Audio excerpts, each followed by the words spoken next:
Cerita ini dimulai dari seorang cowok bernama Zhang Hao. Sumpah, hidupnya tuh biasa-biasa aja, datar, nggak ada yang seru. Sampai suatu hari, sambil megang sebuah mainan, Zhang Hao bengong. Dia nggak pernah nyangka dalam fantasi terliarnya sekalipun, hidupnya bisa berubah sedrastis ini. Padahal, dia ngerasa cuma cowok normal yang pengen punya pacar dan hubungan serius. Tapi sekarang Zhang Hao ngerasa penampilannya jadi aneh, kayak cowok-cowok cantik gitu. Dia bingung banget, kenapa semua jadi begini? Ini pasti kerjaan iseng orang atau dia emang lagi nggak waras? Dia ingat lagi pas pulang kerja, hari itu rasanya sama aja kayak hari-hari lainnya, nggak ada pertanda aneh sama sekali. Zhang Hao capek banget dan udah mutusin buat cabut dari kantornya, tempat di mana dia sama sekali nggak dihargai dan isinya cuma rekan kerja yang nyebelin. Tapi pas lagi jalan pulang, tiba-tiba dia lihat ada cahaya super terang di langit. Aneh banget, kayak adegan di film-film fiksi ilmiah. Zhang Hao cuma bisa melongo ngeliat bola cahaya raksasa di atas kota, nggak ngerti itu apaan dan kenapa muncul hari itu juga. Nggak lama kemudian, Zhang Hao bangun, dan semua udah berubah. Awalnya dia kira ini cuma mimpi buruk, tapi ayahnya tiba-tiba masuk kamar ngebangunin dia sambil ngomel. Ayahnya bilang jangan jadi pemalas, nggak baik tidur terus-terusan. Ayahnya juga nanya, apa Zhang Hao mau pergi belanja sama Long Long hari ini, sekalian jalan-jalan sore. Katanya ayahnya mau ke toko bahan makanan buat masak makan malam untuk Tante Chang, dan nyuruh Zhang Hao belajar cara merawat diri dari si Long Long. Sebelum nutup pintu, ayahnya nyuruh Zhang Hao cepetan bangun, dandan yang rapi, dan hati-hati di jalan. Malam itu, Zhang Hao duduk termenung. Dia beneran bingung, dia ini siapa, lagi di mana, dan apa yang sebenarnya terjadi. Ini semua kayak lelucon, dan dia harus cari tahu. Dia mikir, jangan-jangan dia udah gila. Pas lagi pusing-pusingnya, ponselnya bunyi. Zhang Hao sadar, ini kesempatannya buat nanya-nanya ke temennya. Pas telepon diangkat, orang di seberang nyuruh Zhang Hao cepetan bukain pintu, bilang kalau dia udah dekat. Zhang Hao ngenalin suara itu suara kakaknya. Dia ngerasa kenal sama orang ini dan berharap bisa dapat bantuan. Zhang Hao sadar, ini pasti Kak Long, saudaranya yang punya tato di lengan. Dia udah sering dengar cerita soal Kak Long yang dikenal adil, pemberani, dan semua yang berani macem-macem sama temennya pasti bakal kena batunya. Keren banget kan? Kak Long juga badannya kekar, nggak pernah absen nge-gym, disiplin nomor 1. Makanya semua orang segan sama dia. Zhang Hao senang banget, ini kakak idola yang dia kagumi, jagoan banget pokoknya. Dengan semangat, Zhang Hao buru-buru ganti baju sambil teriak nyuruh Kak Long nunggu sebentar. Kak Long adalah cahaya harapannya saat ini. Tapi pas Zhang Hao buka pintu, cowok di depannya malah langsung ngomel, nanya kenapa dia lama banget bukain pintu dan gimana kalau ada yang gangguin dia di luar. Zhang Hao kaget setengah mati. Tunggu, penampilannya kok beda? Ini kayaknya bukan Kak Long yang dia kenal. Zhang Hao celingukan manggil-manggil Kak Long, tapi cowok di depannya malah makin kesal dan bilang, aku di depanmu, masa kamu nggak kenal? Ayahnya lalu nyapa Long Long dengan ramah, muji-muji penampilan Long Long yang rupawan, dan nyuruh Zhang Hao buat belajar dari dia. Katanya cowok itu harus good looking.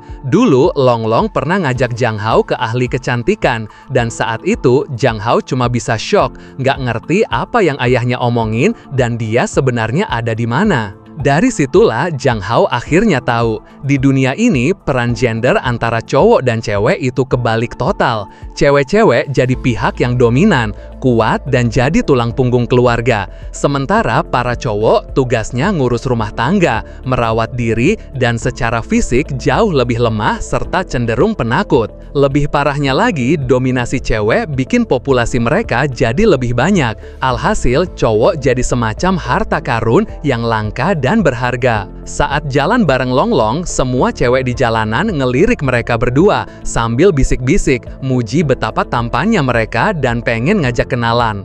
Long Long dengan santainya ngomong ke Zhang Hao kalau rencana mereka hari ini adalah beli masker wajah dulu, terus lanjut manikur. Dia juga ngomel karena maskernya kayaknya ada yang pakai lagi. Sambil jalan, Long Long juga bilang mau beli semprotan merica buat jaga-jaga, soalnya di luar sana banyak banget cewek-cewek maniak. Zhang Hao shock berat. Longlong mau beli masker. Dalam hatinya, dia mikir, mending beli pisau aja buat nyadarin si Longlong. Dunia ini beneran udah nggak ada cowok normal lagi. Pas lagi jalan, Zhang Hao ngeliat ada studio tato. Tiba-tiba sebuah ide cemerlang muncul di kepalanya. Dia bisa memperbaiki situasi ini. Zhang Hao langsung nalik tangan Longlong dan bilang kalau mereka harus ke sana. Dia bakal balikin kejantanan Longlong biar jadi kayak dulu lagi. Masuk ke studio tato, Zhang Hao tanpa babi bu langsung nyuruh si seniman tato buat bikinin tato naga di seluruh punggungnya. Dan di punggung Longlong juga. Longlong panik dan nanya apa Zhang Hao udah gila. Tapi Zhang Hao dengan yakin bilang kalau dia baik-baik aja dan bakal nunjukin siapa cowok sejati sebenarnya. Si mbak-mbak seliman tato malah ngeletuk, bilang kalau buat cowok, ditato itu sakit banget dan gak semua cowok kuat nahan nangis. Cewek lain yang lagi ditato juga ikut nimbrung, bilang kalau ini bukan buat cowok-cowok cengeng dan nyuruh Zhang Hao pulang aja buat masak makan malam. Gak terima diremehin, Zhang Hao langsung buka baju, mau nunjukin ke semua cewek di situ siapa cowok sejati sebenarnya. Cewek-cewek di sana yang tadinya bingung malah jadi heboh.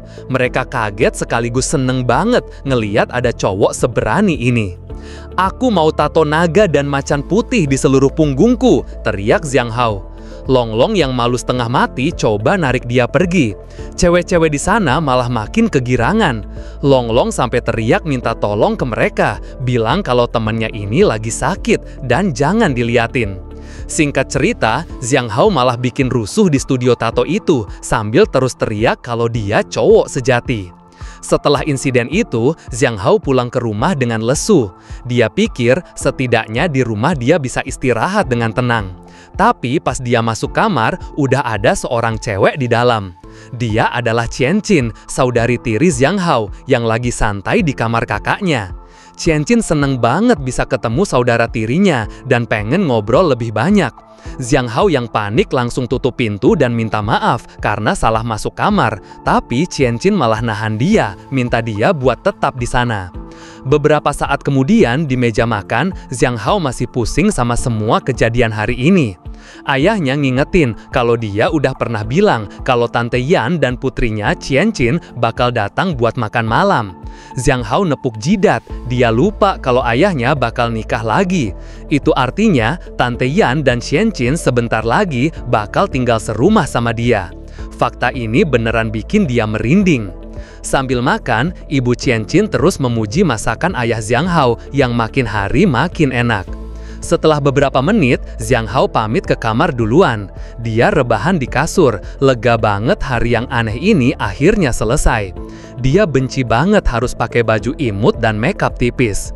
Di kamarnya, Zhang Hao sadar kalau ini semua bukan mimpi. Dia beneran pindah ke dunia aneh, di mana ayah dan Kak Long jadi super feminin.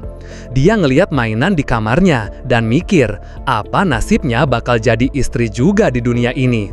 Kayaknya dia nggak bisa berbuat apa-apa, ini takdir yang harus dia terima. Tapi Zhang Hao ngebuang mainan itu. Dia nggak mau jadi cewek, dia harus cari cara buat balik ke dunianya. Tiba-tiba, Qianqin masuk ke kamarnya dan nanya apa Zhang Hao belum tidur. Dia mau nanya sesuatu. Zhang Hao kaget dan nanya ngapain Qianqin di situ. Dia lagi nggak mood ngobrol. Qianqin bilang kalau dia cuma mau ketemu karena kangen banget, tapi dia ngerasa akhir-akhir ini Zhang Hao kayak ngehindar. Tanpa diduga, Qianqin langsung meluk Zhang Hao dari belakang dan nanya apa dia juga kangen karena dia yakin ini adalah takdir mereka. Jantung Zhang Hao berdebar kencang. Dia mulai mikir, di dunia ini cewek-cewek yang agresif ngejar dia. Kok lumayan asik juga ya? Keren malah. Qianqin langsung nanya apa dia sakit karena wajah Zhang Hao memerah. Zhang Hao hampir pingsan. Di dunianya dulu, semua cewek lari darinya. Tapi di sini, dia malah jadi cowok populer. Qianqin nanya lagi, apa Zhang Hao baik-baik aja karena kelakuannya aneh banget. Tapi Zhang Hao cuma bisa bilang kalau dia baik-baik aja. Dalam hatinya, dia mulai berpikir, mungkin dia nggak perlu buru-buru balik ke dunia asalnya. Kayaknya hidup di dunia ini nggak seburuk yang dia bayangin. Malam itu, angin bertiup kencang dan Zhang Hao udah tidur pules banget.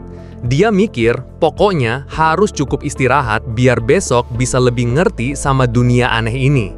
Tapi di tengah lelapnya, tiba-tiba ada sesosok bayangan masuk ke kamarnya lewat jendela. Sosok itu perlahan mendekat dan ngebangunin Jang Hao. Jang Hao yang masih setengah sadar langsung kaget. Siapa nih malam-malam ganggu? Penting banget kah urusannya sampai nggak bisa nunggu besok pagi? Pas matanya kebuka, dia ngeliat seorang cewek cantik udah ada di sampingnya. Natap dia dalam diam seolah-olah Jang Hao seneng dengan kedatangannya. Jang Hao jelas panik dong. Dia langsung nanya siapa cewek itu dan gimana caranya bisa masuk kamar. Padahal semua pintu dan jendela di rumah udah dikunci rapat. Cewek itu cuma senyum tipis. Dia nanya, apa Jang Hao beneran gak inget sama dia? Seolah-olah Jang Hao emang udah lupa. Cewek itu mikir kalau Jang Hao ini cowok yang naif banget. Dan kalau dia nggak cepet-cepet paham situasi, dia bisa lenyap begitu aja di dunia baru ini. Sambil mendekat, cewek itu berbisik, bilang kalau dialah yang udah bawa Jang Hao ke dunia ini. Dan dia bisa ngejawab semua pertanyaan di kepala Jang Hao. Jang Hao langsung membeku. Dia ngerasa kayaknya emang kenal sama cewek ini. Dia ingat, pas ngeliat bola cahaya raksasa di langit, dia samar-samar dengar suara cewek ini manggil namanya. "Aku ingat kamu," kata Jang Hao. "Kenapa kamu datang lagi? Kamu butuh sesuatu dariku." Jang Hao langsung memberanikan diri nanya siapa cewek itu sebenarnya, kenapa dia dipindahin ke dunia ini, dan gimana caranya buat balik lagi.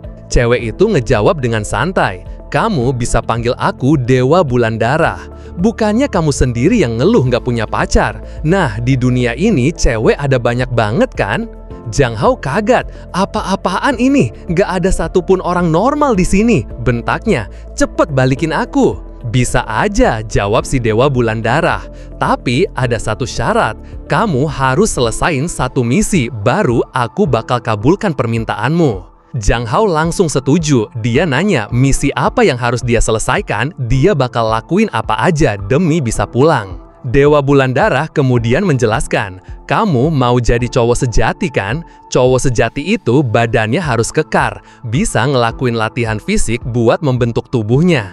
Payah banget kalau kamu megang buku aja kesusahan, beda sama pria sejati yang bisa buka tutup botol dengan kekuatannya sendiri.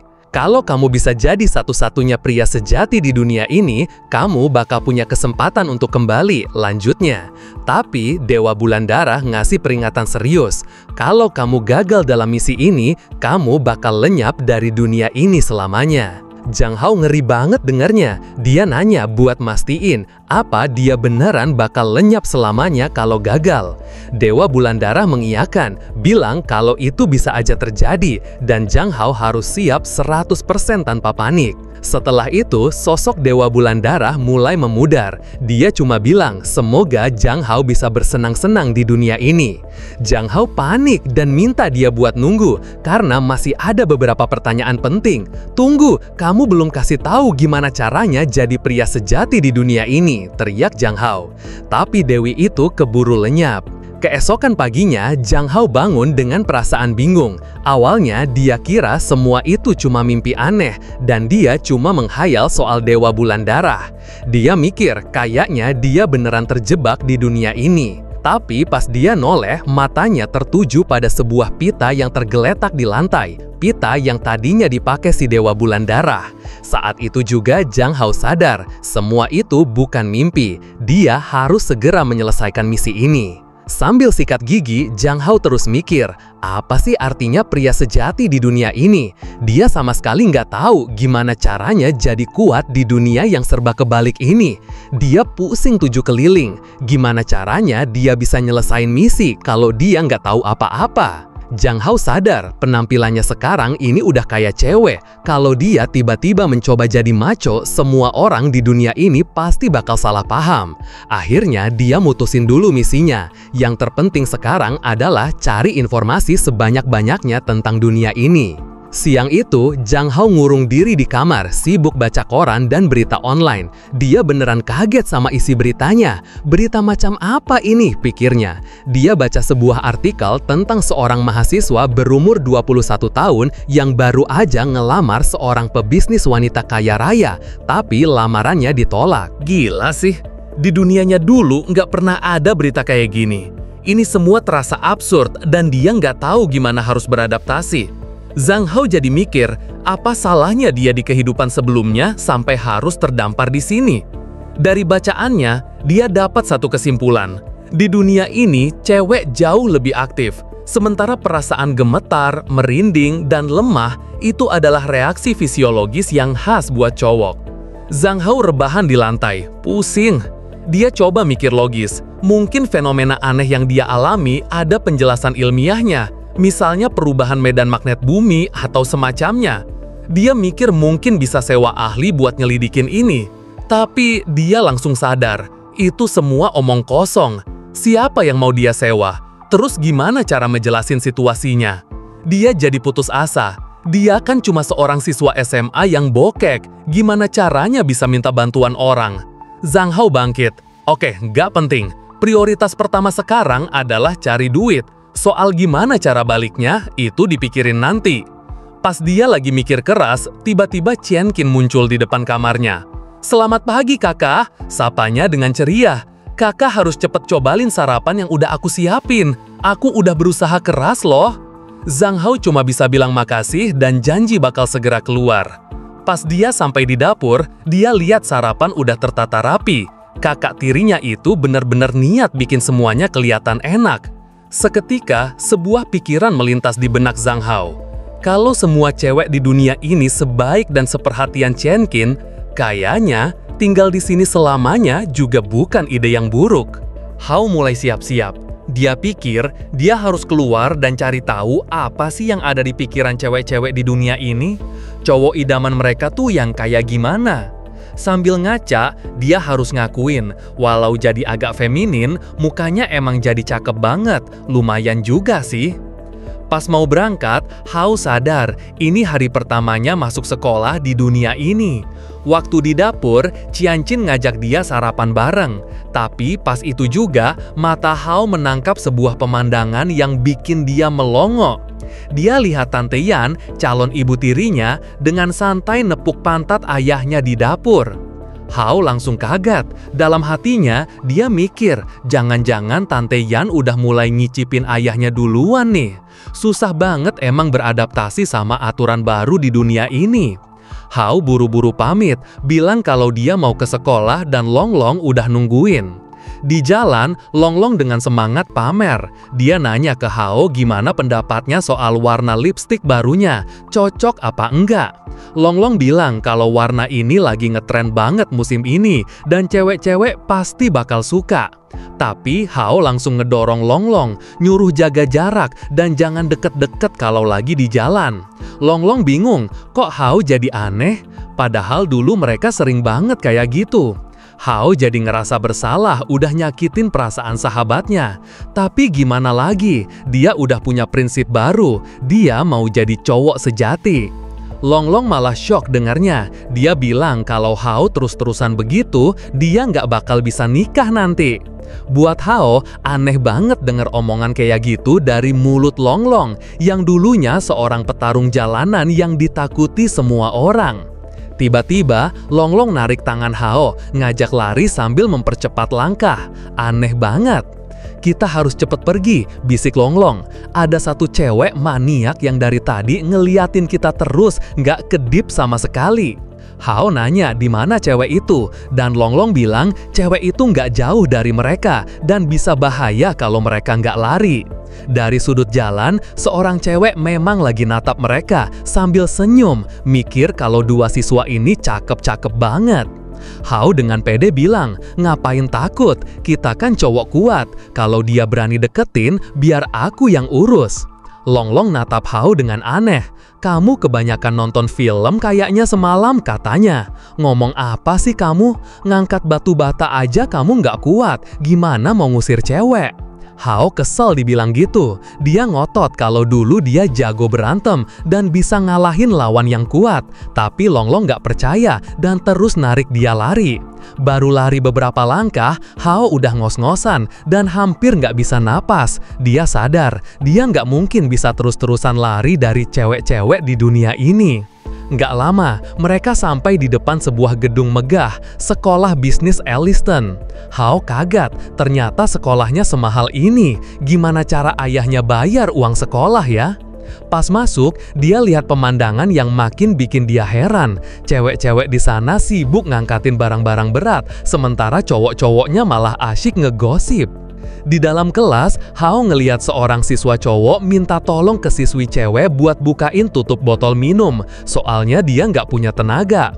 Hao mikir, masa cowok selemah ini buka botol doang nggak bisa? Ini kesempatannya. Hao ngelihat ini sebagai momen buat buktiin diri. Dia langsung ambil botol itu. "Sini, aku bantu," katanya pede. "Masa buka botol doang susah?" Hao mulai muter tutup botol itu. Dia pikir gampang, tapi ternyata botolnya ketutup kenceng banget. Jauh lebih susah dari yang dia bayangin. Dia coba lagi, ganti posisi biar lebih dapat tenaga. Dia yakin kali ini pasti bisa. Tapi tetap aja, botol itu nggak gerak sama sekali.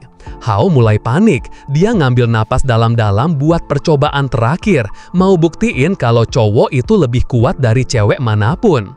Dengan sekuat tenaga, dia muter tutup botol itu sampai mukanya merah padam. Siswa-siswi lain yang nonton jadi bengong. Mereka kaget ngelihat siswa baru ini kayaknya percaya diri banget. Tapi Hao tetap gagal, tenaganya udah habis dan itu nggak cukup. Dengan perasaan malu, Hao nyerahin botol itu ke si cewek.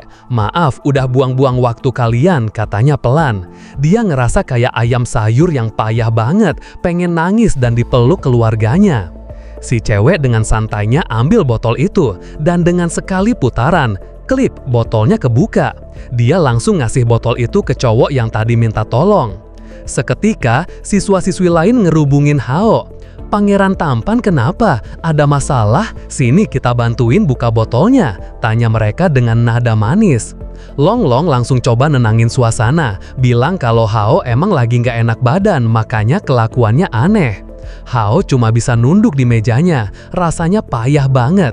Gimana dia bisa hidup di dunia ini di mana dia bahkan nggak bisa buka tutup botol? Ini memalukan.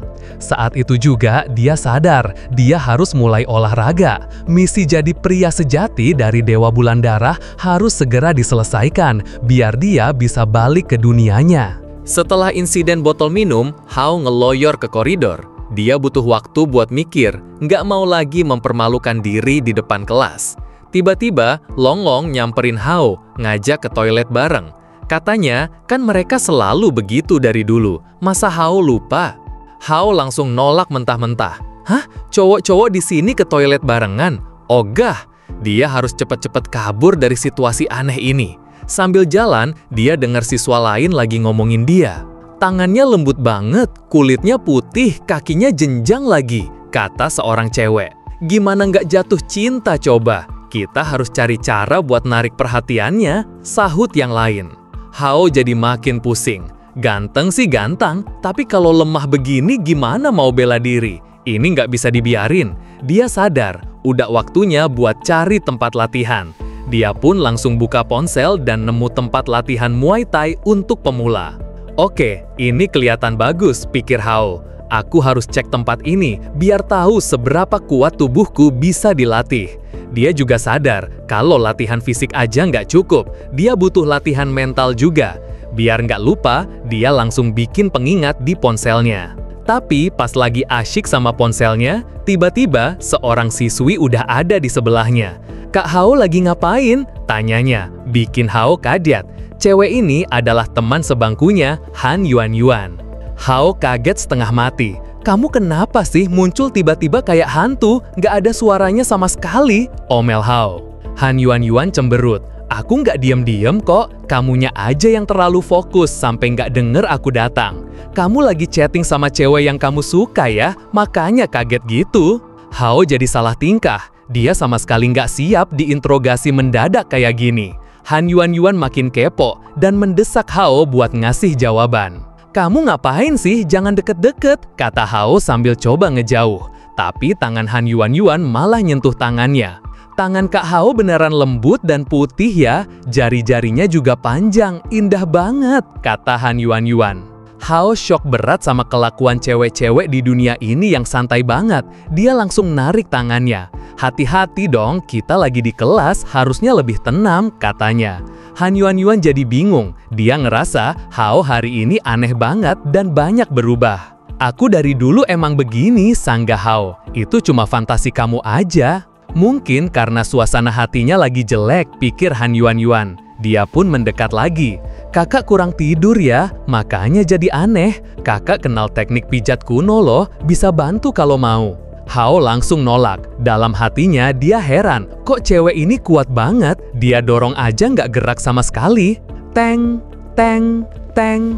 Untungnya bel masuk berbunyi. "Pelajaran udah mulai, kamu harusnya duduk," kata Hao, lega. Seorang guru perempuan masuk ke kelas dan menyapa semua murid. Dia adalah Buma, guru bahasa Inggris sekaligus wali kelas mereka. Hao membuka bukunya, pelajarannya bahasa Inggris. Seketika dia merasa di atas angin. Dia kan udah lulus sekolah dari dulu. Materi pelajaran SMA kayak gini sih gampang banget buat dia. Wah, ternyata keuntungan pertama di dunia ini udah ketemu. Dia jadi jenius dadakan. Dengan penuh percaya diri, dia pasang tatapan paling cerdas, ngasih kode ke Buma biar ditunjuk maju ke depan kelas. Dia mau pamer ke siswa-siswi lain yang menurutnya kurang pintar. Dan bener aja, Buma langsung noleh ke arahnya. "Hao," panggil Buma. Hao udah siap-siap berdiri, mau ngasih masterclass gratis. Tapi, Buma malah bertanya dengan raut wajah khawatir. "Kamu nggak apa-apa? Bibirmu kram ya? Apa perlu ke UKS?" Seketika, semua mata di kelas langsung tertuju ke Hao. Dia membeku. Kayaknya Buma salah paham sama tatapan percaya dirinya. Hao langsung bilang kalau dia baik-baik aja dan siap ngikutin pelajaran. Tapi nasi sudah menjadi bubur. Siswa lain mulai berbisik-bisik. "Si pangeran kenapa hari ini? Aneh banget." "Iya, citra pangeran idamanku jadi hancur. Aku dengar dia kemarin hampir berantem loh. Kayaknya dia jadi agak gila sekarang." Hao cuma bisa nunduk pasrah. "Dasar bodoh semua," umpatnya dalam hati. Dia benar-benar berharap ini semua cuma mimpi dan dia bisa bangun di sekolahnya yang normal. Setelah pelajaran selesai, Hao jalan bareng Longlong di halaman sekolah. Longlong mikir kalau Hao kayaknya lagi stres banget beberapa hari ini. Dia nanya ada apa Hao kecapean? Hao cuma jawab kalau dia baik-baik aja, mungkin cuma kurang tidur. Padahal dalam hatinya, Hao setuju sama Longlong. Dia capek banget dan rasanya udah nggak mau lagi ada di dunia ini.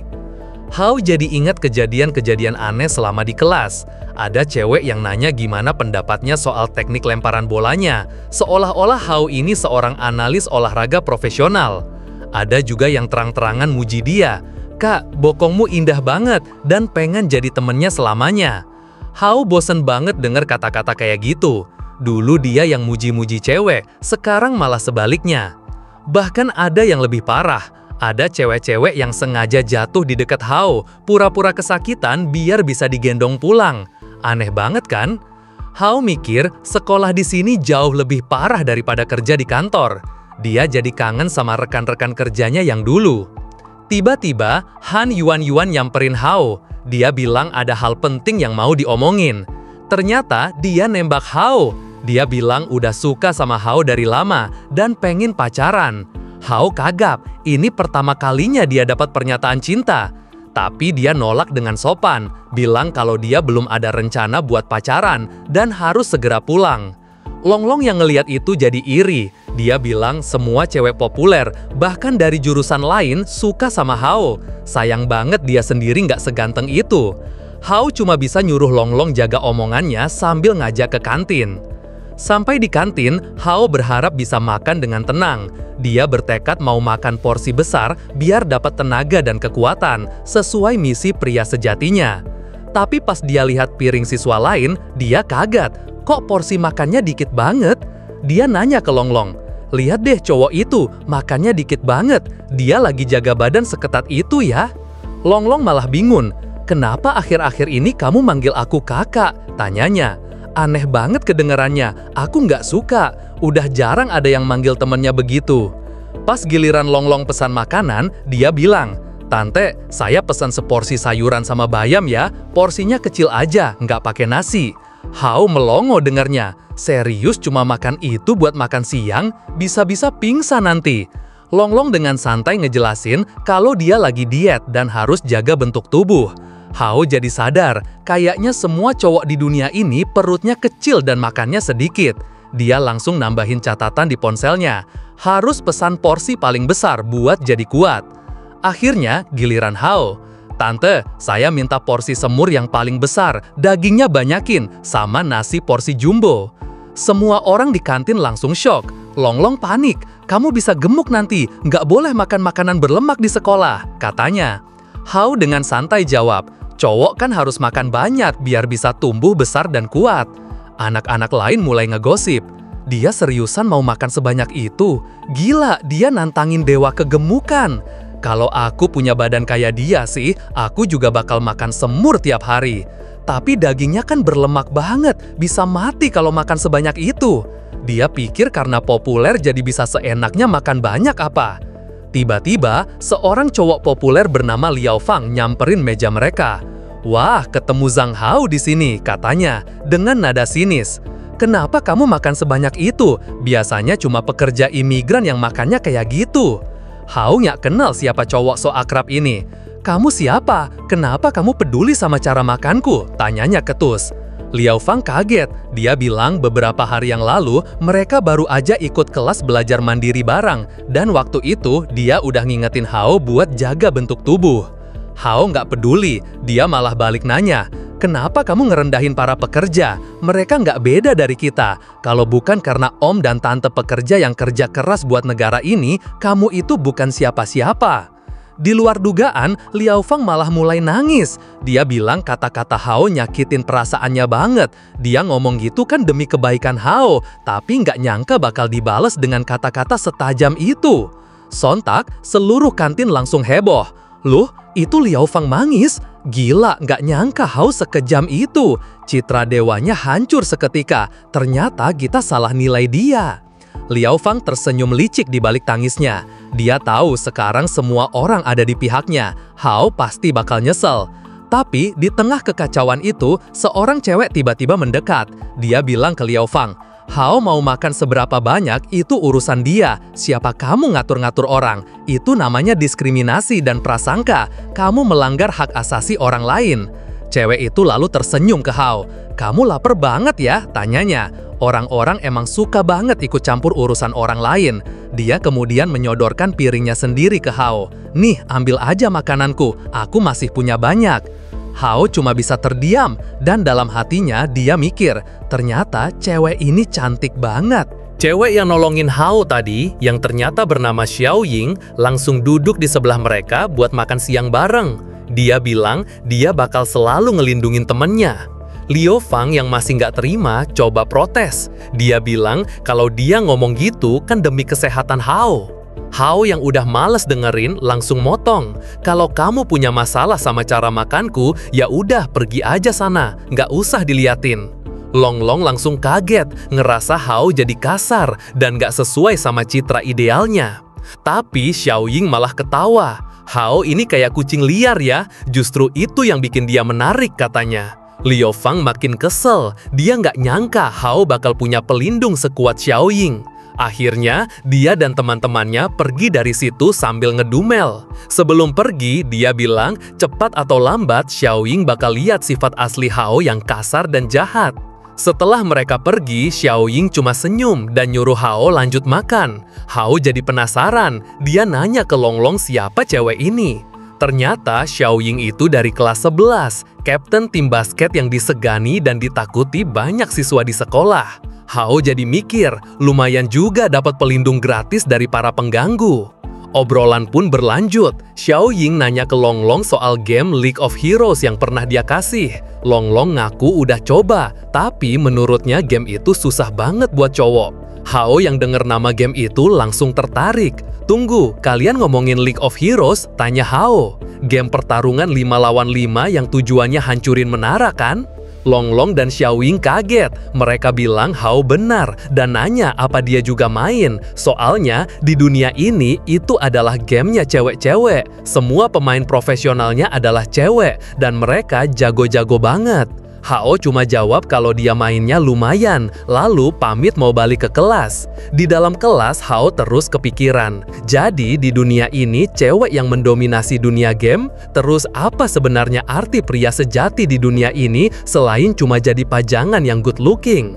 Pandangannya lalu tertuju pada seorang cewek yang duduk sendirian di pojok dekat jendela.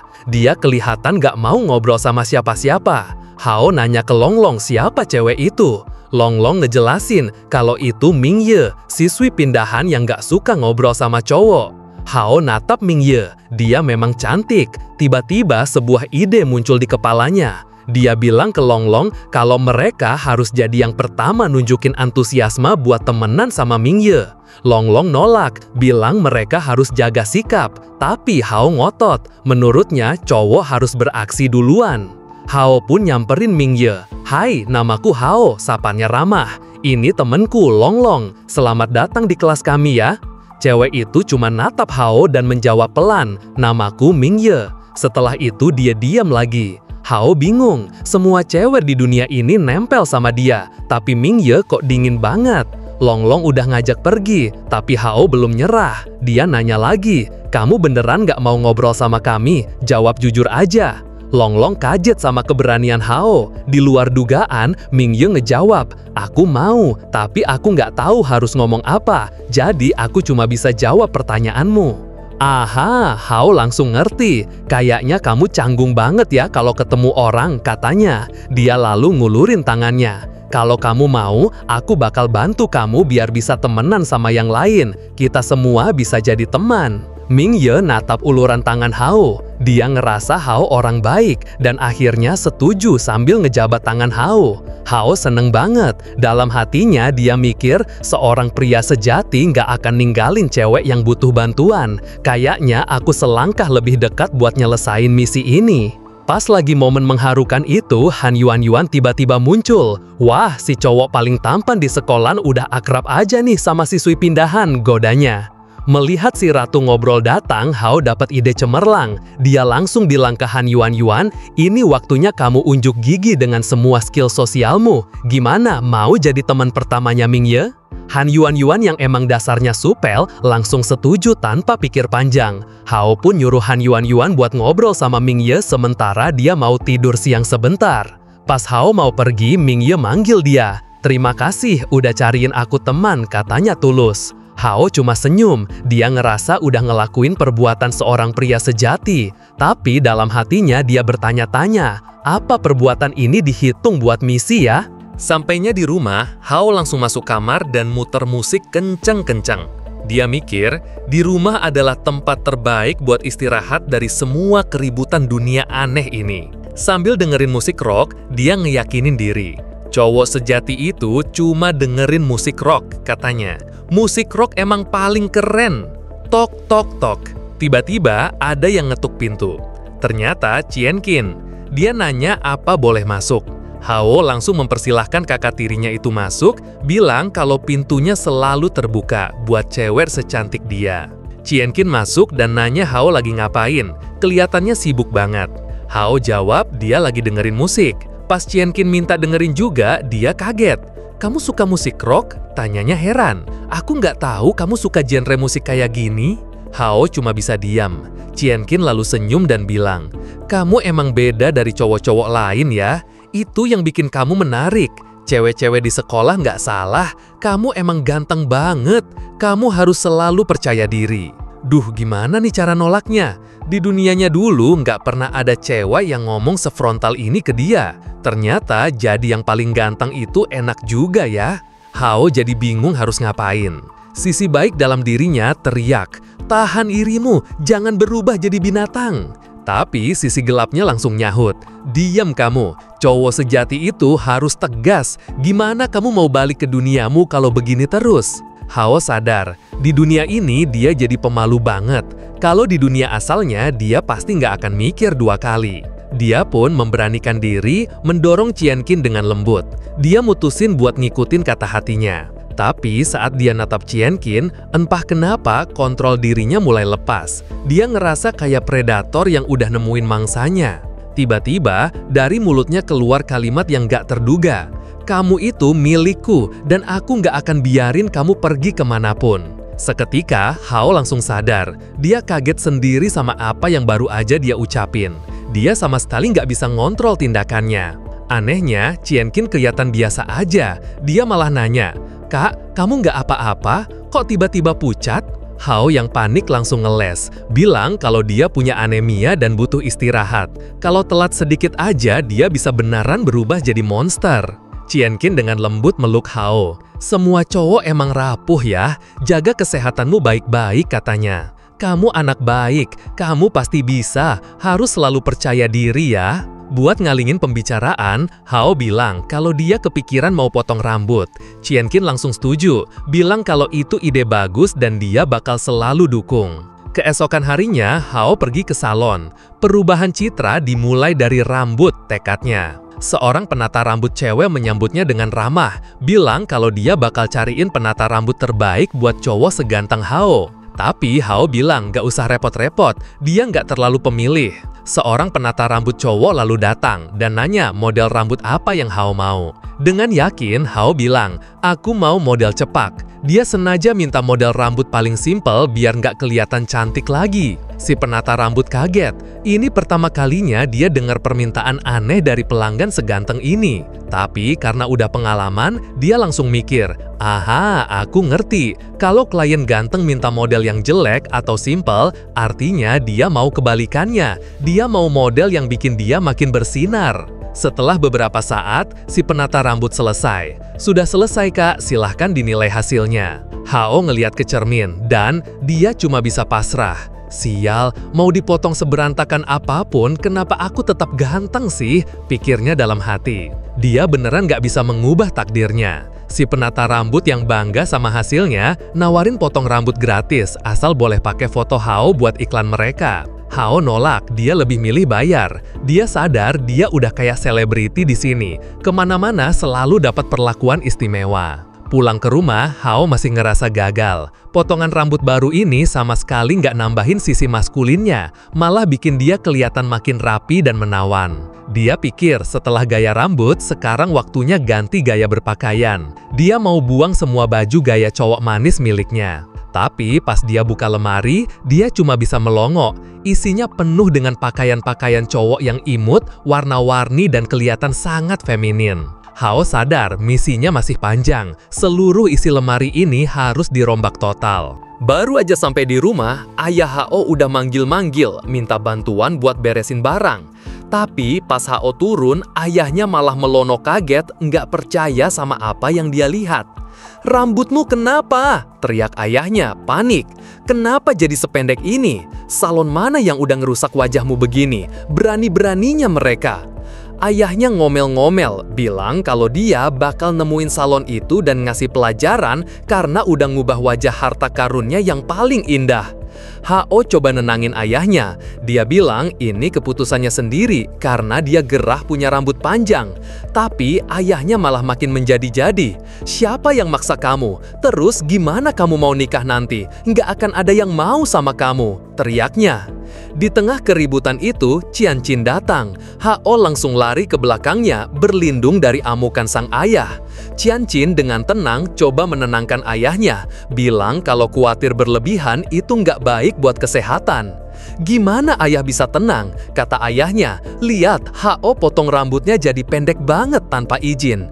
Hao langsung ngasih kode ke Qianqin, berharap dia bisa nolong. Dengan mulus, Qianqin bilang, "Menurutku Hao kelihatan keren kok, potongannya bagus dan stylish." "Hao juga udah bilang ke aku soal ini, jadi ayah nggak perlu sepanik itu," lanjut Qianqin, berbohong demi menyelamatkan Hao. Ayahnya akhirnya luluh, walau masih sambil ngedumel. Dia bilang mau masak makan malam dulu, tapi ngancem Hao kalau obrolan mereka belum selesai. Setelah ayahnya pergi, Hao langsung ngucapin terima kasih ke Qianqin. Kalau nggak ada dia, mungkin Hao udah kabur dari rumah. Qianqin cuma senyum dan bilang, "Aku kan kakakmu, aku bakal selalu ngelindungin kamu." Dia lalu ngajak Hao ke kamarnya, bilang mau ngasih sesuatu.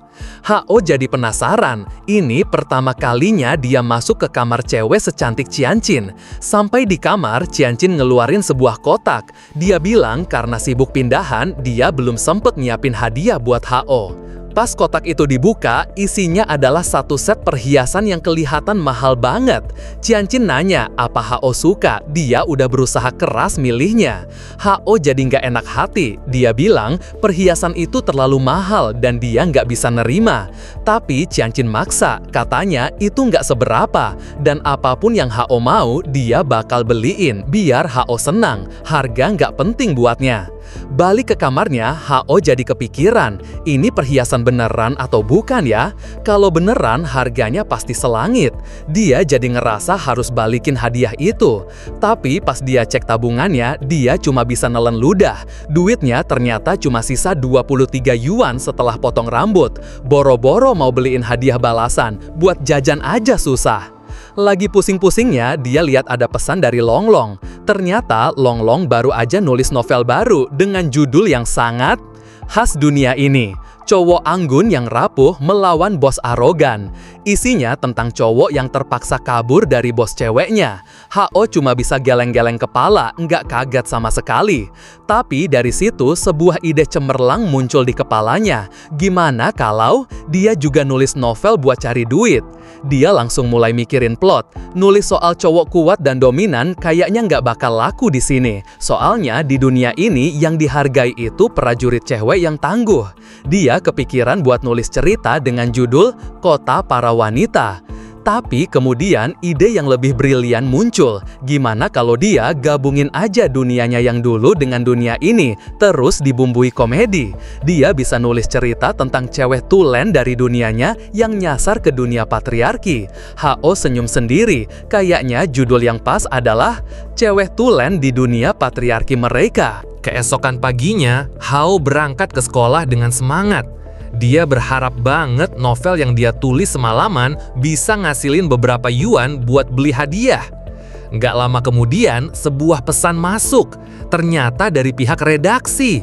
Mereka bilang novelnya udah terdaftar dan dia diminta buat ngurus kontrak. Hao seneng banget. Prosesnya cepet juga. Kalau begini terus, dia bisa dapat bayaran harian dari novelnya.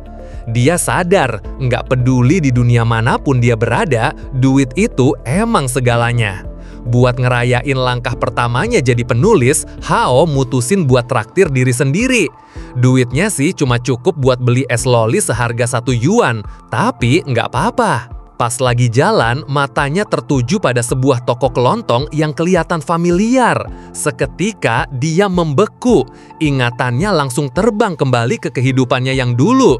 Dia nggak percaya bisa ngeliat toko ini lagi, tempat yang sangat penting dalam hidupnya. Dulu, di kehidupan sebelumnya, disinilah dia pertama kali ketemu sama cinta pertamanya, Ayu. Dia adalah putri dari Paman Jin, pemilik toko itu. Hao inget banget, Ayu adalah cewek SMA yang kelihatannya rapuh, tapi selalu gigih melindunginya dengan sekuat tenaga. Suatu hari, Ayu ngajak Hao minum teh, dan saat itulah Hao ngerasain yang namanya cinta pada pandangan pertama.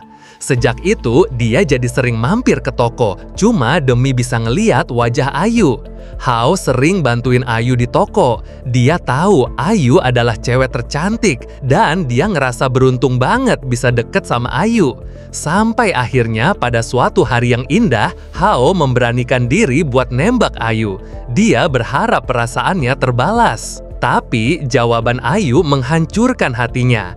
Ayu bilang dia emang tahu Hao suka sama dia, tapi dia lebih suka cowok berotot, sedangkan Hao terlalu kurus. Sejak hari itu, hati Hao hancur. Dia jadi trauma nembak cewek dan mulai nge-gym gila-gilaan biar bisa jadi cowok berotot yang bisa ngelindungin Ayu. Lamunan Hao buyar. Dia tersenyum. Sekarang kan situasinya beda. Di dunia ini, dialah tipe cowok idaman. Dia 100% yakin kali ini Ayu pasti bakal nerima dia. Mana mungkin Ayu nolak cowok seganteng ini? Pas lagi pede-pedenya, dia dengar ada keributan dari dalam toko. Ternyata Ayu lagi diomelin ayahnya karena nggak pernah mau pacaran. Saat itulah Hao ngeliat wajah Ayu dengan jelas. Itu beneran dia, cinta pertamanya. Nggak berubah sama sekali. Hao udah mau masuk buat nyapa Ayu dan Paman Jin. Tapi pas dia lihat lebih jelas lagi, dia langsung membeku. Ayu memang nggak berubah, tapi juga sangat berubah. Hao kaget setengah mati. Dia nggak akan ngenalin Ayu kalau ketemu di jalan. Sosok Ayu yang dia kenal rapuh dan manis, sekarang berotot banget. Perawakannya besar dan kekar, bahkan kelihatan lebih seram dari preman pasar. Tiba-tiba, Ayu yang super kekar itu noleh dan jalan ke arahnya. Loh, Hao ya? Baru potong rambut ya? Aku hampir nggak ngenalin. Sapanya dengan suara yang nggak cocok sama penampilannya. Hao langsung jatuh terduduk saking syoknya. Dia ngerasa salah besar udah datang ke toko ini. Dia teriak-teriak nyuruh Ayu jangan deket-deket. Di mana bisa ini terjadi? Anehnya, Ayu kelihatan bingung sama reaksi Hao. Dia malah nanya dengan lembut, "Kamu kenapa? Ada yang bisa aku bantu? Kamu baik dan ganteng banget loh." Hao cuma bisa menatap horor. Dia sadar, Ayu yang dulu udah hilang selamanya. Dia nggak akan pernah kembali. Dengan perasaan hancur lebur, Hao menengadah ke langit dan berteriak sekuat tenaga.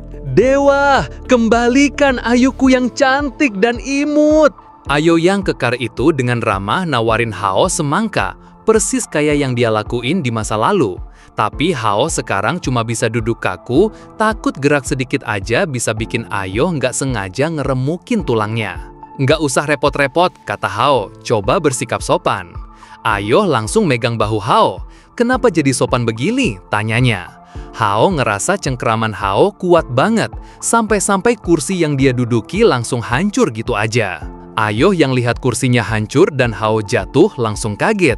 "Apa kamu nggak apa? Sini biar ku bantu," kata Ayu. Tapi Hao dengan gesit langsung menghindar dalam sedetik. "Kayaknya lebih baik jangan deh," katanya. Lega karena berhasil lolos dari pelukan maut. Hao buru-buru cari alasan. Dia bilang sekarang udah bukan anak-anak lagi dan dia harus segera pergi karena banyak urusan. Sebelum kabur, Ayu minta akun WeChat-nya biar nggak putus kontak. "Lain kali aku kasih ya," teriak Hao sambil lari terbirit-birit. Sampai di rumah, Hao jadi makin benci sama dunia baru ini. Cewek serapuh Ayu aja bisa berubah jadi seberotot itu. Dia langsung bikin daftar hal yang harus dilakuin. Daftar tinju tai, beliin ciancin hadiah, beresin lemari baju, dan mecahin teka-teki dari Dewa Bulan Darah. "Kenapa sih di mana-mana butuh duit?" keluhnya. Pas lagi ngedumel sendiri, tiba-tiba ada suara. "Kakak ngomong apa?" Hao kaget, ternyata Ciancin udah pulang. Tapi yang lebih bikin kaget, dia lihat Ciancin lagi yoga di ruang tengah. "Loh, di dunia ini Celeh juga yoga?" Ciancin ngejelasin kalau yoga itu bagus buat kesehatan. Dia bilang udah bosen sama cewek-cewek yang cuma nge-gym buat bentuk otot, olahraga yang menurutnya olahraga cowok. Hao dalam hati cuma bisa ketawa. Di dunianya, yoga itu justru banyak dilakuin cowok. Dunia ini emang kebalik-balik. Ciancin lalu ngajak Hao buat yoga bareng. "Kamu jangan jadi cowok lemah gitu dong. Nanti kalau dibully di sekolah gimana? Bahaya loh," katanya. Dibilang cowok lemah, harga diri Hao langsung terusik. Ini keterlaluan, dia nggak bisa terima. "Oh ya," tantang Hao. "Gimana kalau kita buktiin aja kekuatan kita? Kita panco." Ciancin setuju. "Oke, yang kalah harus nurutin satu permintaan pemenang," katanya. Hao tanpa ragu langsung setuju. Dia siap bertarung. Ini bukan cuma soal panco, tapi juga soal harga dirinya sebagai seorang pria. Pertarungan pun dimulai. Begitu tangan mereka saling mengunci, Hao langsung ngerasain cengkeraman Qianqin yang luar biasa kuat. Tapi dia bertahan sekuat tenaga. Dia ingat, di dunianya dulu para pria harus melewati api dan air demi menghidupi keluarga. Dia nggak boleh kalah dari cewek. Wah, kamu lumayan juga bisa nahan selama ini, kata Qianqin terkesan. Tangan Hao udah sakit banget, tapi dia nolak buat nyerah. Namun kekuatannya jelas nggak sebanding. Dengan sekali gerakan, Qianqin langsung mengalahkan Hao. Kamu hebat kak, bisa bertahan lama, puji Qianqin sambil senyum. Hao yang kalah cuma bisa pasrah. Oke, aku kalah, apa permintaanmu? Qianqin natap Hao dengan lembut. Aku nggak butuh apa-apa, katanya. Aku cuma pengen ngerasain kepalamu di pangkuanku. Hao syok. Permintaan aneh macam apa ini? Dia bingung, tapi karena udah janji, dia pun pasrah. Oke, aku lakuin, katanya. Tapi di luar dugaan. Tiba-tiba, Qianqin malah merebahkan kepalanya dengan manis di pangkuan Hao. Pangkuanmu nyaman banget kah? Kata Qianqin sambil memejamkan mata. Rasanya kayak di surga, aku nggak mau bangun. Hao ngelongo. Jadi maksudnya Qianqin yang mau tiduran di pangkuannya? Dia salah ngomong atau gimana? Kak, boleh aku tiduran kayak gini lebih lama lagi? Pinta Qianqin. Kamu nggak keberatan kan? Hao natap wajah Qianqin yang damai. Anehnya, dia sama sekali nggak keberatan. Dia rela duduk di situ selamanya, meskipun itu berarti dia nggak bisa ngapa-ngapain. Keesokan paginya, Hao udah di depan laptop, ngetik kayak orang kesurupan. Dia harus cepet-cepet nyelesain novelnya biar bisa dapat duit. Tapi konsentrasinya buyar gara-gara ponselnya geter terus. Ternyata Han Yuan yang bahkan di akhir pekan pun masih terus-terusan neror dia. Han Yuan ngajak dia pergi ke taman bareng Ming Yue. Belum sempat Hao bales, dari luar udah kedengeran suara cempreng Longlong teriak-teriak minta dibukain pintu. Hao ngintip dari jendela dan lihat Longlong nggak sendirian. Dia berdiri sama seorang anak perempuan kecil. Mau nggak mau, Hao harus keluar. Sambil jalan buka pintu, Hao ngedumel dalam hati. Di kehidupan sebelumnya, aku itu budak kerja, dan temenku yang satu ini selalu aja gangguin. Mungkin ini sebabnya aku nggak pernah jadi bos, pikirnya. Ngapain kamu kesini cepet-cepet? Tanya Hao. Udah ku bilang jangan panggil aku kakak lagi, sahut Longlong. Tapi sebelum mereka lanjut berdebat, anak perempuan kecil di sebelah Longlong tiba-tiba lari dan meluk Hao erat-erat. Kakak, serunya. Hao bingung, dia nanya ke Longlong siapa anak ini. Ternyata dia adalah Lingling, adik perempuan Longlong yang sekarang berumur 6 tahun. Terlahir kali mereka ketemu, Lingling masih berumur 4 tahun. Jelas aja Hao nggak ingat, soalnya di dunianya yang dulu, Longlong itu nggak punya adik perempuan. Mereka pun masuk ke dalam rumah. Longlong langsung ngajak Hao ke taman hiburan. Hao awalnya nolak, bilang kalau tempat kayak gitu ngebosenin, dan dia udah bukan anak kecil lagi. Tapi Longlong ngejelasin kalau tujuan mereka ke sana bukan buat main-main. Di sana baru buka wahana baru, rumah hantu, dan mereka mau ngajak Min Yue ke sana buat terapi ngelawan rasa canggungnya. Lingling yang denger itu jadi makin semangat. Dia muji-muji seragam sekolah Hao yang menurutnya imut dan pengen punya juga.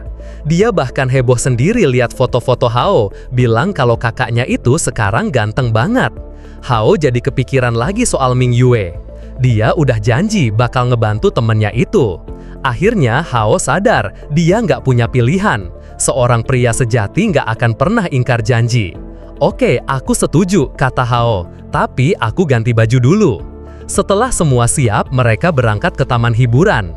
Di sana, Han Yuan dan Ming Yue udah nunggu. Han Yuan langsung melambaikan tangan dengan semangat. Dia kaget lihat ada Lingling, tapi Longlong langsung ngejelasin kalau itu adiknya yang ikut nimbrung. Hao, kamu beda banget, kata Han Yuan, matanya berbinar. Gaya rambut baru, baju baru, sekarang kamu nggak cuma ganteng, tapi juga modis banget. Dia lalu nyenggol Ming Yue, nyuruh temennya itu ikut muji Hao. Hao yang malu cuma bisa bilang, udah nggak usah muji-muji terus, ayo kita main. Tapi dia berhenti melangkah saat sadar kalau Ming Yue kelihatan pengen ngomong sesuatu. Semua orang hening nungguin Ming Yue. Dengan senyum tipis yang langka, Ming Yue menatap Hao dan berkata pelan, kamu ganteng hari ini. Itu adalah kalimat pujian pertama yang keluar dari mulut Ming Yue. Hao kaget sekaligus seneng banget. Dia tersenyum, lalu dengan lembut mengelus rambut Ming Yue. "Kamu akhirnya ngomong juga, hebat," katanya. Bangga banget sama temannya itu. Melihat momen manis itu, Han Yuan jadi makin gak sabar. "Udah, jangan lama-lama, ayo kita langsung ke rumah hantu."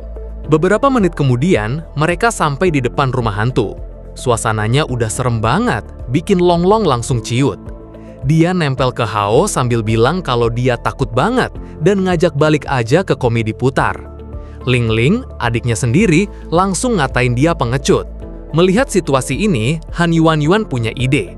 "Gimana kalau kita bagi jadi 2 kelompok?" usulnya. "Aku sama Hao, terus Ming Yue, Longlong, sama Ling Ling di kelompok satunya. Kalian para cewek, jagain cowok kalian ya," katanya, sambil ngelirik Longlong. Ling Ling langsung protes. Dia nggak mau sekelompok sama kakaknya yang penakut, maunya sama kakak Hao. Hao, yang otaknya lebih cepat dari laju inflasi, langsung lihat celah. Dia nggak mau kejebak berduaan sama Han Yuan yang agresif. "Gini aja," kata Hao. "Aku sama Ming Yue masuk duluan buat ngecek. Kalian tunggu 10 menit, baru nyusul." Han Yuan biar kelihatan berani langsung setuju. "Cewek nggak ada takutnya," katanya. "Lagian ada aku yang bakal jagain Longlong."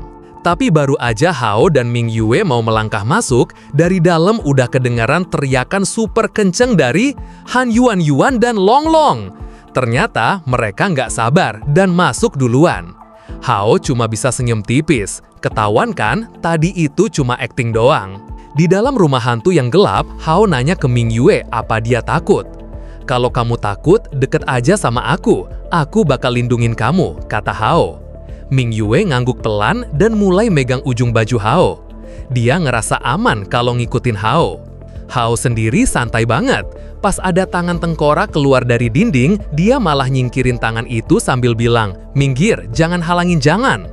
Pas ada hantu Kunti muncul di depannya, dia malah bilang, "Maaf, kami lagi buru-buru, nggak bisa ngobrol." Setelah jalan beberapa lama, Hao sadar ada yang aneh. Dia noleh ke belakang dan Ming Yue udah nggak ada.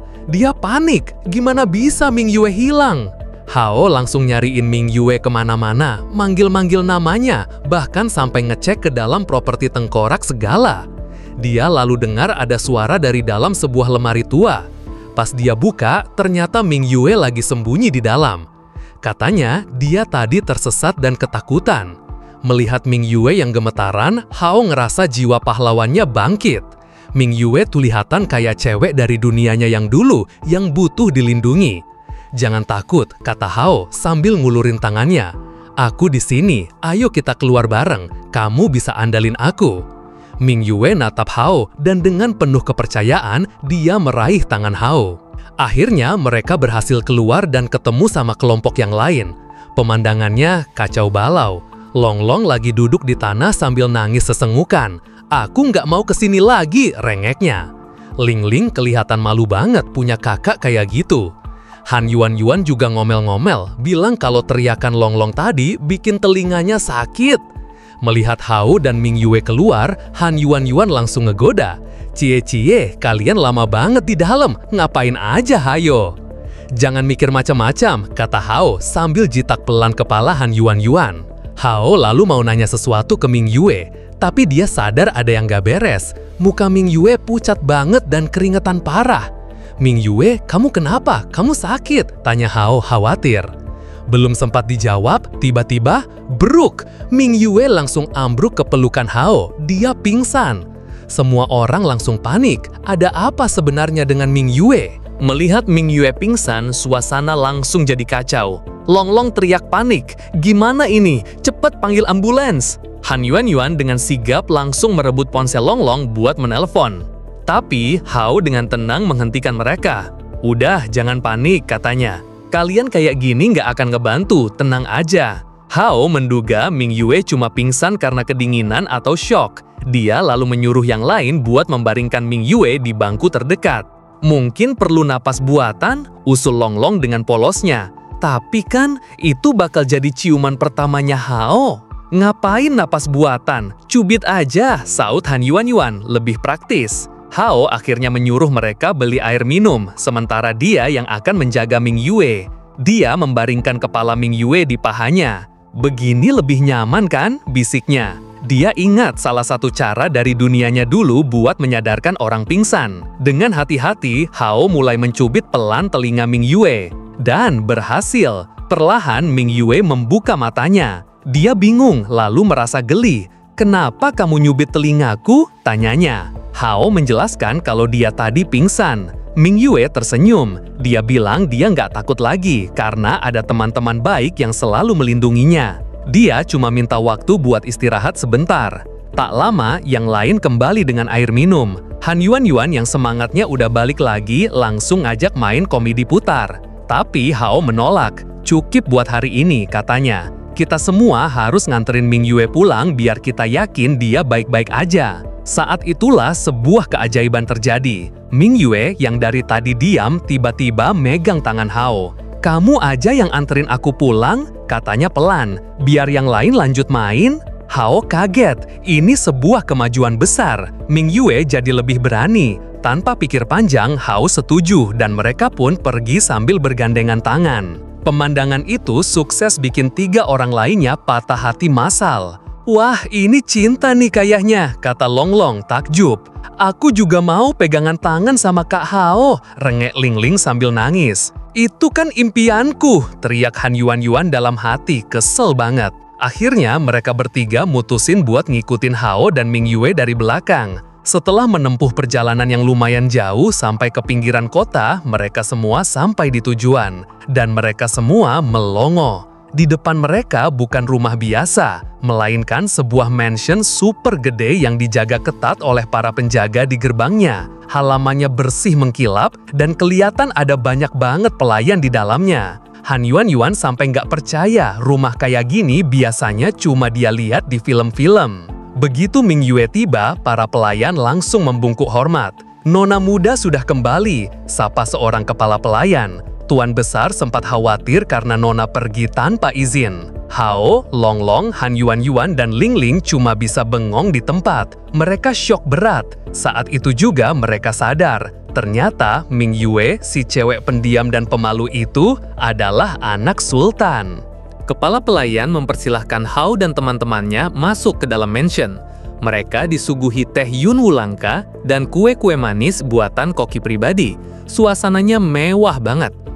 "Maaf jika sambutannya sederhana," kata si kepala pelayan yang jelas-jelas merupakan sebuah pernyataan ironis. Dia lalu bilang kalau Ming Yu perlu ganti baju sebentar. Begitu Ming Yu dan kepala pelayan pergi, Longlong langsung heboh. "Gila, ini beneran istana," bisiknya. "Rumahku 100 biji juga muat kali di sini." Han Yuan juga nggak kalah kaget. Dia nggak nyangka Ming Yu yang pendiam itu ternyata sekaya ini. Hao yang juga sama syoknya cuma bisa nyuruh teman-temannya buat tenang, takut salah ngomong. Dia nggak nyangka cewek yang dia tolong ternyata adalah seorang anak sultan. Sementara itu di lantai atas, kepala pelayan menasihati Ming Yu karena pergi sendirian tanpa pengawal. Ming Yu dengan sedih nanya apa ayah dan ibunya sudah pulang. Si kepala pelayan menjawab kalau ayahnya sudah kembali, tapi ibunya masih sibuk. Ming Yu makin sedih karena ayahnya nggak menelpon balik, padahal dia sudah menelpon berkali-kali. Si kepala pelayan mencoba menghibur, bilang kalau ayahnya sibuk di luar negeri, tapi sudah menyiapkan hadiah, sebuah miniatur tank yang disukai Ming Yu. Tapi Ming Yu kelihatan nggak peduli, dia hanya rindu pada orang tuanya yang selalu sibuk. Tak lama kemudian, Ming Yu turun menemui teman-temannya dengan gaun yang sangat mewah. Longlong sampai terpesona melihat betapa cantiknya Ming Yu. Tapi Hao justru melihat hal yang berbeda. Di matanya, Ming Yu yang sekarang kelihatan seperti boneka tak bernyawa yang berjalan di dalam istananya sendiri, nggak sehidup saat di taman hiburan tadi. Hao sadar kalau Ming Yu lagi nggak baik-baik aja. Dia pun nanya kenapa Ming Yu kelihatan sedih. Ming Yu cerita kalau ayahnya lagi-lagi nggak menelpon balik. Dia lalu megang tangan Hao dan bilang mau ngasih sesuatu sebagai ucapan terima kasih karena Hao udah memperlakukannya seperti teman biasa. Dia lalu narik Hao menyusuri koridor gelap menuju kamarnya. Hao kaget melihat kamar Ming Yu yang sangat luas tapi terasa kosong dan dingin. Mingyu lalu cerita semuanya. Ibunya adalah wali kota dan ayahnya seorang pebisnis sukses. Keduanya selalu sibuk, makanya dia punya segalanya tapi selalu sendirian di rumah. Itu sebabnya dia nggak punya teman. Hao nawarin diri buat nemenin Mingyu kalau dia kesepian bersama Longlong dan Han Yuan juga. Mendengar itu, Mingyu kelihatan panik, lalu narik tangan Hao lagi. Ada satu hal penting lagi yang harus aku tunjukin, katanya. Dia membawa Hao ke sebuah ruangan lain, dan saat pintu terbuka, Hao cuma bisa melongo. Ruangan itu adalah sebuah ruang senjata, penuh dengan berbagai macam model senjata api, cukup buat ngebentuk satu pasukan pribadi. Mingyu lalu mengambil sebuah senapan mesin. Ini model favoritku, katanya. Aku mau kasih ini buat kamu sebagai hadiah. Hao langsung nolak mentah-mentah. Dia ngebayangin kalau bawa pulang senapan mesin, bisa-bisa ayahnya malah nembak dia pakai senapan itu. Bahaya. Mingyu menjelaskan kalau itu adalah barang paling mahal yang dia punya, dan kata kepala pelayan, teman itu harus saling memberi hadiah mahal. Hao dengan lembut mengembalikan senapan itu. Dia bilang mereka bisa jadi teman tanpa harus ada hadiah semacam ini. Mendengar itu, Mingyu memeluk Hao.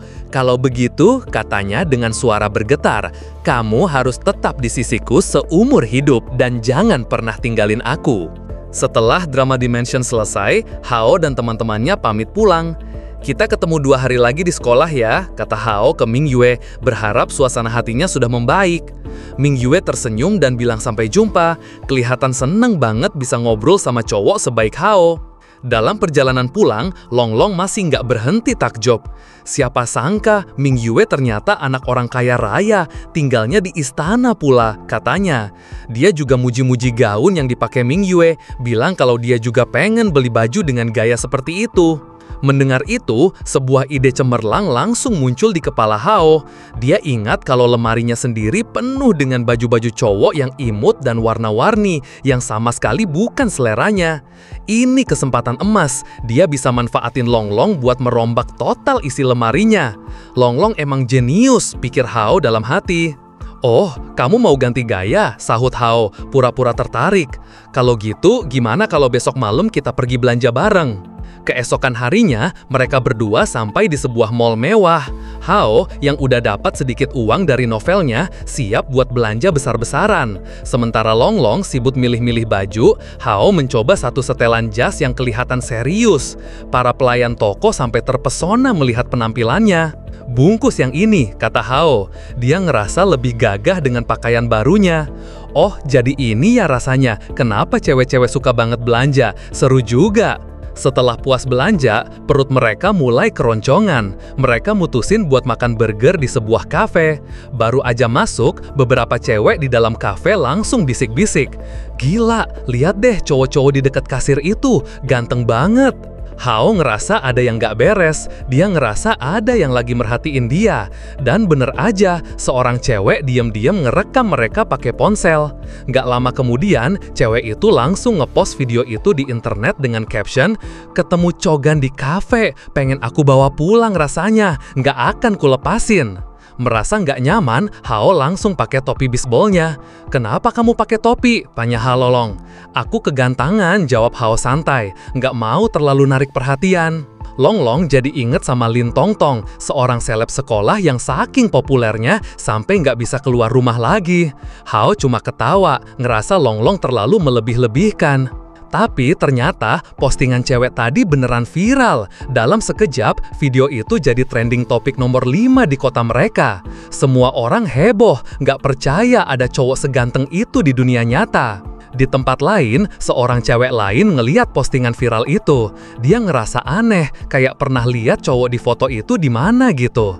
Jarinya terus nge-scroll kolom komentar, sampai akhirnya dia nemu satu komentar yang menarik perhatiannya. Komentar itu dari Ling Ling, adik Longlong.